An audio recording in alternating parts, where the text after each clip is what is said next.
down with my feet hanging over the wall.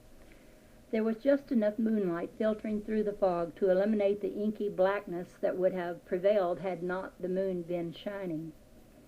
There was just enough light to reveal the great billowy fog banks rolling by, enough to remind me that I was not suspended in space, that somewhere way down the earth was as ever, and that the place I was sitting upon was somehow connected with it. Then all of a sudden it seemed as if I could see a great pathway of light, its rays widening like a fan, with the wide part extending toward me. Where I was sitting seemed to be in about the center of the ever-widening ray, and the central ray was the most brilliant of them all. Each ray seemed to project onward in its course until it illuminated one part of the earth. Each illuminated its own particular portion of the earth, until the whole blended into one great white ray. Looking far ahead, I could see all gradually converging until they ended in one central point of intense white light, so white that it seemed transparent and crystal. Then instantly it seemed as if I stood out in space looking at it all, looking far, far down the white ray. I could see what seemed to be specters of the far-away past marching on and on in ever-increasing numbers, but in solid ranks, until they reached a certain place. Then they separated wider and wider until they filled the whole of the light ray and covered the entire earth. They all seemed to emerge at first from one central white point of light. They seemed to come forth from this point, first one, then just ahead were two, then just ahead of them were four, and so on until they reached the place of wide divergence, where there were about 100 abreast in solid fan-like array. When they came to the point of wide separation, they suddenly scattered widely and occupied all of the light paths, and each marched on more or less alone until they seemed to occupy the whole earth. When they had occupied the whole earth, it seemed the rays had reached their widest expanse. Then they grew gradually narrower and narrower until the rays again converged into the one point from which they first started. The cycle was complete, and they entered again, one by one. Before they entered, they formed in solid array 100 abreast, gradually closing up until they became one, and that one entered the light alone. I suddenly aroused myself and, thinking that this was rather an unsafe place to be dreaming, I went in and retired. Next chapter.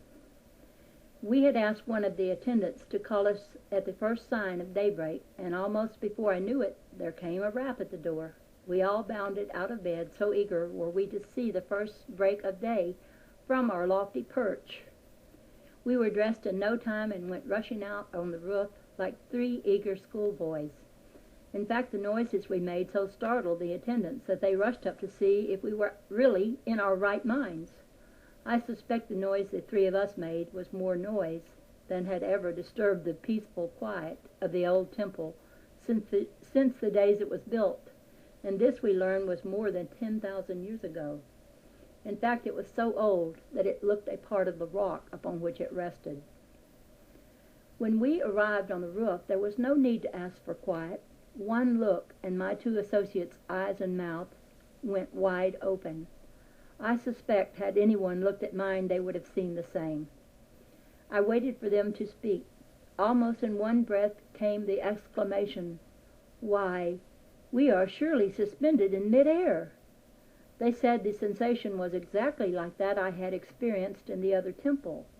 They had forgotten for a moment that there was anything underneath the feet, and sensation was that they were floating in mid-air. One remarked, "I do not wonder that these men can fly after experiencing this." We were aroused from our reveries by a laugh, and all turned to find Emil Jastin, our friend of the record, standing close behind us. One of my associates walked quickly up to them, tried to grasp all of their hands at once, and said, "This is wonderful. We do not wonder you are able to fly after you have been here for a time." They smiled and one said, "You are as free to fly as we. You only need to know that you have the power within to do so. Then use the power."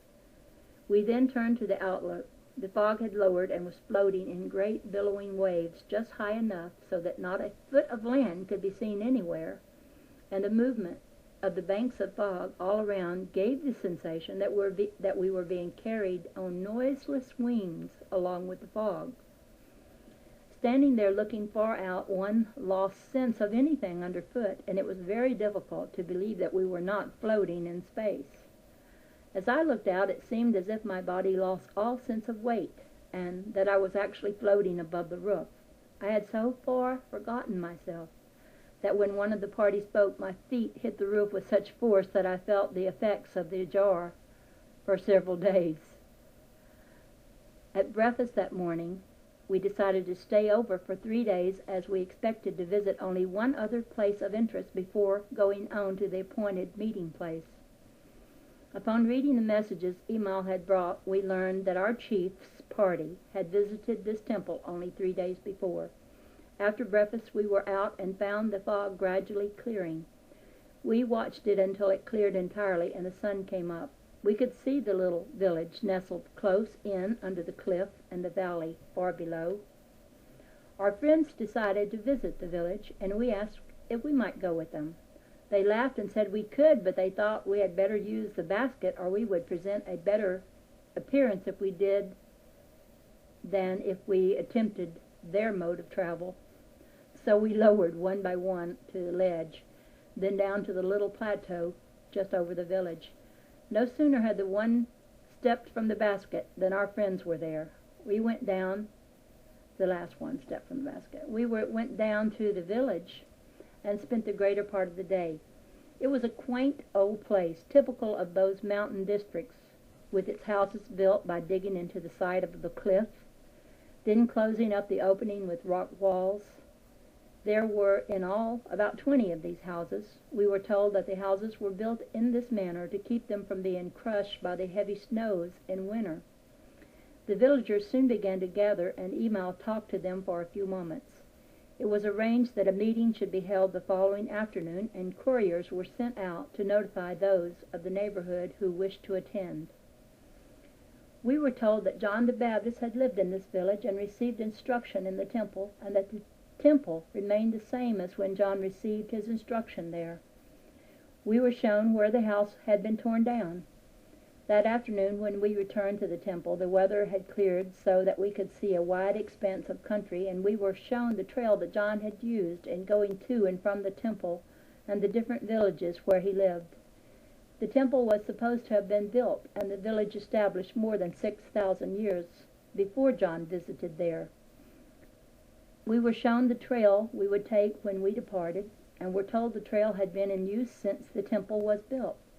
About 5 o'clock that afternoon, our friend of the records said he would leave us for a time. He then shook hands, saying he would see us soon, and disappeared. That evening, we saw the most remarkable sunset from the roof of the temple that I have ever witnessed, and it has been my good fortune to have seen sunsets in nearly all lands.